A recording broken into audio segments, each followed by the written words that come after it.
Malgré le séisme des présidentielles puis des législatives, au Parti socialiste, on se presse toujours au bal des prétendants. Exemple hier à l'Assemblée, les socialistes reconduisent leur président de groupe. Laurent Fabius, oublié, se voit donc proposer en coulisses le poste de porte-parole du parti. Le ministère du Verbe, en quelque sorte, une combinaison insupportable pour certains qui aujourd'hui claquent la porte de la direction. Je n'ai pas accepté que l'on cherche à recomposer la direction du parti dans la précipitation, dans le dos des militants et pour recaser les anciens ministres.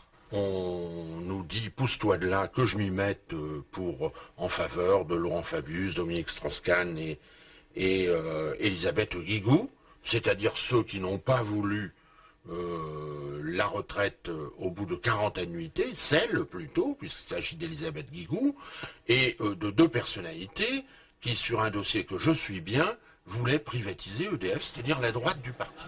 Et dans cette furieuse bataille de parts de marché, il y a aussi les dynamiteurs, plus remontés encore. L'appareil du Parti socialiste est occupé par ces gros animaux immobiles qui bouchent l'horizon et qui se battent entre eux. Donc non à la féodalité et à ses grands féodaux. Alors face à cette jacquerie des élus, Laurent Fabius appelle à la rescousse ses amis. Ceux qui disent que Laurent Fabius est contesté ont eu beaucoup de plaisir à le trouver lorsque ça tanguait à Bercy, lorsque ça tanguait pendant la campagne des élections présidentielles ou lorsque ça tanguait pendant la campagne des élections législatives. Et du coup, comment y voir clair entre rancœur et rancune? Avec au milieu le premier secrétaire toujours à la manœuvre, mais le capitaine a bien du mal à se fixer un cap.